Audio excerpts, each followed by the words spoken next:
איך לזמן לחייך את הזוגיות הנכונה והמגיעה לך בשבעה צעדים פשוטים וברורים. אז מי אני? שמי יעל אלון, אני מטפלת מאז שנת 2011. אני מאוד אוהבת ללמוד ולהעשיר את עצמי, ולכן אני כל הזמן לומדת. למדתי בין היתר קרימינולוגיה, הנחיית קבוצות הורים, פרחי באך, רפואה שמאנית, וגם דברים כמו חשבות שכר והנהלת חשבונות.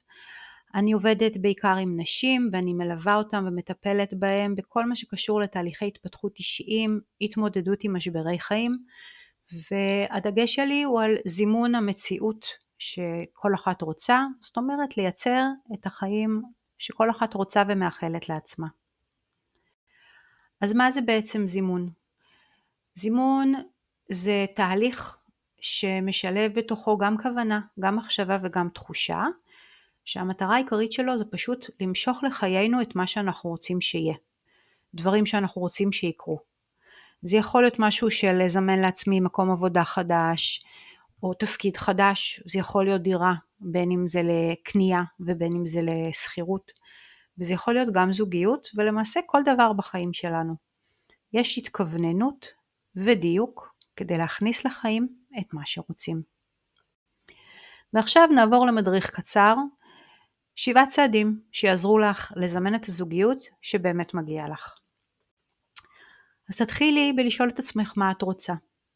תפני לעצמך זמן, בשקט, לבד, בלי הפרעות. שבי עם עצמך ותחשבי, מה את באמת רוצה? שימי התכווננות על 3 דברים עיקריים שהם מה הערכים החשובים לך בתוך הזוגיות, איך את רוצה להרגיש בתוך הזוגיות, ומה את מביאה לזוגיות הזו. תכתבי את הדברים שעולים לך על דף, כמה שיותר מפורט וברור, כך יותר טוב. שלום ולא להתראות.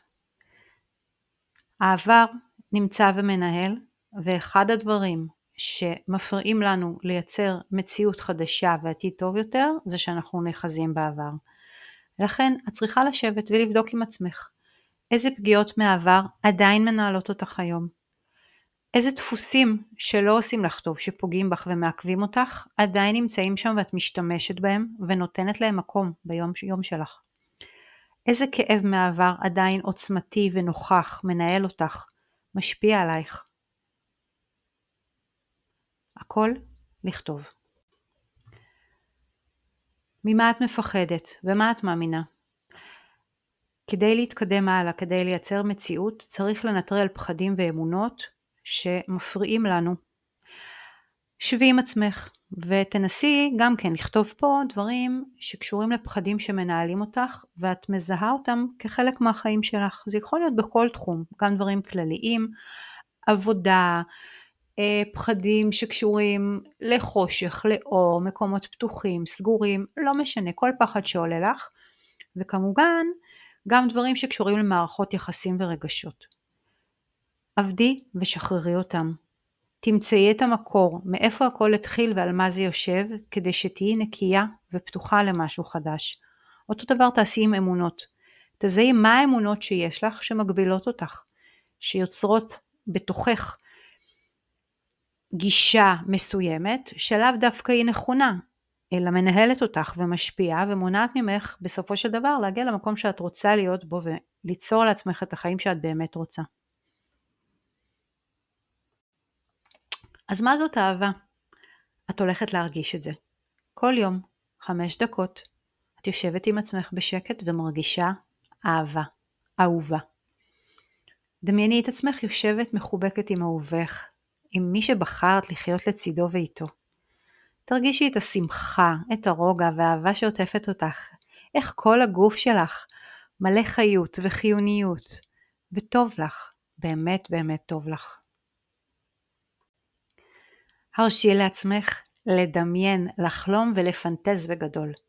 את יודעת מה נכון לך, מה את רוצה ומה את צריכה, ואל תתני לאף אחד להגיד לך משהו אחר. תעשי, אל תחכי. אז נכון שהיקום עוזר, והוא מקדם אותנו, והוא שולח לנו המון מתנות, אבל את צריכה להיות אקטיבית, להיות פעילה, לשתף איתו פעולה. צאי למקומות חדשים, התחברי לקבוצות עם אנשים בעלי תחומי עניין משותף. לכי ללמוד משהו חדש, לשמוע סדנה, הרצאה, לא משנה מה. תגידי כן לדברים חדשים ולא מוכרים. תעזי להרגיש, לחוות, להתנסות. תאמיני שאת ראויה. ראויה לאהבה, לזוגיות, להיות מאושרת. תאמיני שמגיע לך. כל מה שאת מאחלת לעצמך ורוצה, מגיע לך. וכמובן, תאמיני שזה אפשרי. אז אם את רוצה להכניס או ליצור בחייך זוגיות אוהבת, מכבדת, מעצימה ומרגשת, ואת מרגישה שאת צריכה הכוונה ודיוק, את מוזמנת לפנות אליי ויחד נראה כיצד נוכל לגרום לזה לקרות.